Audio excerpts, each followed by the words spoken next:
Congress urban नक्सलों के कब्जे में चली गई है। बीजेपी के लोग हमारी शक्ति को तोड़ नहीं सकते। कांग्रेस पर शब्द प्रहार, प्रचार मिशन की नई धार।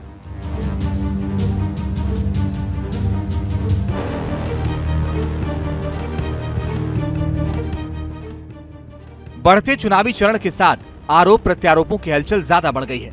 देश भर में नेता एक दूसरे पर शब्दों से प्रहार कर रहे हैं और इस तरह के शब्दों से प्रहार को चुनावी रणनीति में जीत के लिए हर तरह का प्रयत्न कहा जाता है, जो हर चुनाव में आम होता है।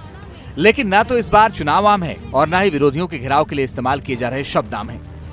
हर मुद्दे पर रिसर्च हो रही है। पॉलिटिकल पार्टीज ने बयानों पर भी शोध के लिए टीम बनाई है, इसलिए घोषणा पत्र के साथ पुराने बयानों का संदर्भ जोड़ा जा रहा है। ऐसा एक बयान है पूर्व प्रधानमंत्री मनमोहन सिंह का, जो 18 वर्ष पूर्व उन्होंने दिया था, लेकिन मौजूदा दौर में उनके उसी बयान से सियासी हलचल बढ़ गई है।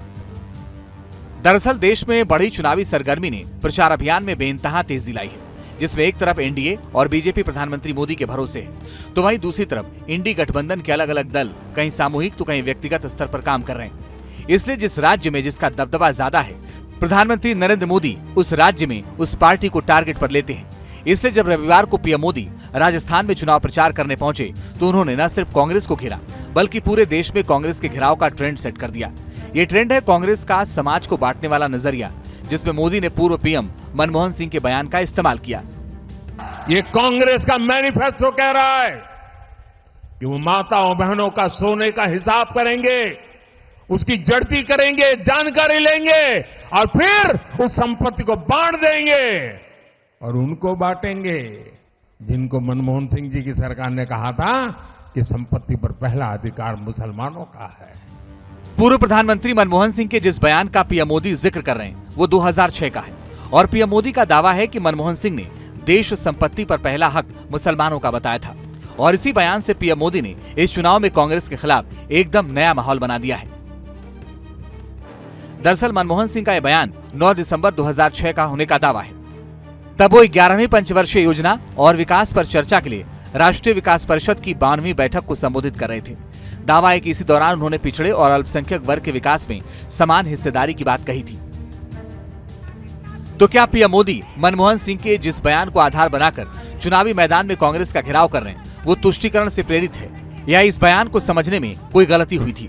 प्रश्न इसलिए उठते हैं क्योंकि पूर्व पीएम मनमोहन सिंह के बयान पर 2006 में भी हंगामा हो चुका है, जिस पर प्रधानमंत्री कार्यालय को इस पर स्पष्टीकरण भी देना पड़ा था। इसलिए पहले उनके अंग्रेजी भाषा में दिए गए बयान का हिंदी अनुवाद समझ लीजिए। पूर्व प्रधानमंत्री मनमोहन सिंह ने कहा था कि मेरा मानना है कि हमारी सामूहिक प्राथमिकताएं बहुत स्पष्ट हैं। कृषि, सिंचाई एवं जल संसाधन, स्वास्थ्य, शिक्षा, ग्रामीण आधारभूत ढांचे में निवेश एवं अनुसूचित जनजाति और अन्य पिछड़ा वर्ग, अल्पसंख्यकों, महिलाओं एवं बच्चों के उत्थान के लिए कार्यक्रम हमारी प्राथमिकताएं हैं। अनुसूचित जाति एवं अनुसूचित जनजाति के लिए योजनाओं को नए सिरे से तैयार करने की जरूरत है। हमें सुनिश्चित करने के लिए नई योजनाएं बनानी होंगी कि अल्पसंख्यकों, विशेष रूप से मुसलमानों को विकास में समान भागीदारी मिले। संसाधनों पर पहला हक उन्हीं का होना चाहिए। इस बयान के बाद मनमोहन सिंह ने यह भी कहा था कि योजना आयोग ऐसे कार्यक्रमों को खत्म करने के लिए समीक्षा भी करेगा जिनका अब कोई औचित्य नहीं रह गया है। इसके अलावा केंद्र के संसाधनों का विस्तार और राज्यों की जिम्मेदारी पर भी उन्होंने बहुत कुछ कहा था, लेकिन उनके बयान का एक हिस्सा विवाद का कारण बन गया, जिस पर माफी नहीं मांगी गई बल्कि स्पष्टीकरण जारी किया गया। इस स्पष्टीकरण में लिखा गया कि पीएम ने अल्पसंख्यकों के सशक्तिकरण की बात की है और प्रधानमंत्री मनमोहन सिंह के बयान को गलत संदर्भ में पेश किया गया है। यही वजह है कि राजस्थान के बांसवाड़ा में पीएम मोदी ने उसी बयान का संदर्भ लिया जिस पर माफी नहीं मांगी गई थी, बल्कि स्पष्टीकरण जारी किया गया था और इसे पीएम ने कांग्रेस के घोषणा पत्र से जोड़कर माहौल ज्यादा गर्मा दिया। उन्होंने अपने बयान में पहले बयानों का संदर्भ कांग्रेस के चुनावी घोषणा पत्र के लिए किया। मेरी माताओं बहनों की जिंदगी में सोना वो सिर्फ शो करने के लिए नहीं होता है, उसके स्वाभिमान से जुड़ा हुआ है। उसका मंगलसूत्र वो एक सोने का कीमत का मुद्दा नहीं है, उसके जीवन के सपनों से जुड़ा हुआ है। तुम उसे छीनने की बात कर रहे हो अपने मैनिफेस्टो में। गोल्ड ले लेंगे, सबको वितरित कर देंगे। और पहले जब उनकी सरकार थी, उन्होंने कहा था कि देश की संपत्ति पर पहला अधिकार मुसलमानों का है। इसका मतलब ये संपत्ति इकट्ठी करके किसको बांटेंगे? जिनके ज्यादा बच्चे हैं उनको बांटेंगे। घुसपैठियों को बांटेंगे। क्या आपकी मेहनत की कमाई का पैसा घुसपैठियों को दिया जाएगा? एक तरह से पीएम मोदी ने 18 वर्ष पुराने बयान के आधार पर कांग्रेस पर तुष्टीकरण का आरोप लगाया है, जिसके बाद कांग्रेस की तरफ से तीखी प्रतिक्रिया मिलना शुरू हो गई। युवा कांग्रेस ने पीएम मोदी के खिलाफ विरोध प्रदर्शन शुरू कर दिया। किसी भी प्रधानमंत्री से, कोई पार्टी का प्रधानमंत्री हो, उससे देश कभी अपेक्षा नहीं करेगा कि आप जो है प्रधानमंत्री हैं तो प्रधानमंत्री ना कोई एक पार्टी का होता है, ना एक जाति का होता है, ना एक वर्ग का होता है।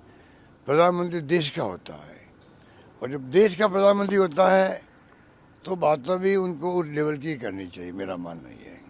मेरी चुनौती है, स्वीकार करें प्रधानमंत्री जी, हमारे घोषणा पत्र में वो पृष्ठ दिखा दें, पेज दिखा दें वो लाइन जहां हमने कहा है सबसे इकट्ठा करके मुसलमानों में बांट देंगे।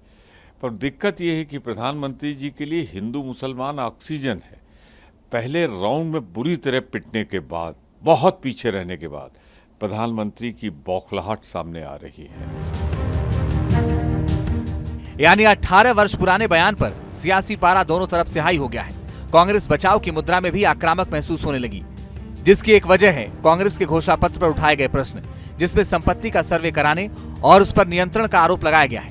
हालांकि कांग्रेस के घोषणा पत्र में इस तरह का विस्तार नहीं है, लेकिन हाल ही में कांग्रेस के पूर्व अध्यक्ष राहुल गांधी ने तेलंगाना की एक चुनावी रैली में एक नारे का जिक्र करते हुए इस संबंध में बात की थी, जिसमें कहा गया था कि जितनी आबादी उतना हक के तहत कांग्रेस सत्ता में आई तो एक सर्वे कराया जाएगा। ये सर्वे वित्तीय और संस्थागत आधार पर कराया जाएगा, जिससे पता चलेगा कि ज्यादातर संपत्ति पर किसका नियंत्रण है। वहीं जाति जनगणना के अलावा वेल्थ सर्वे भी कराया जाएगा।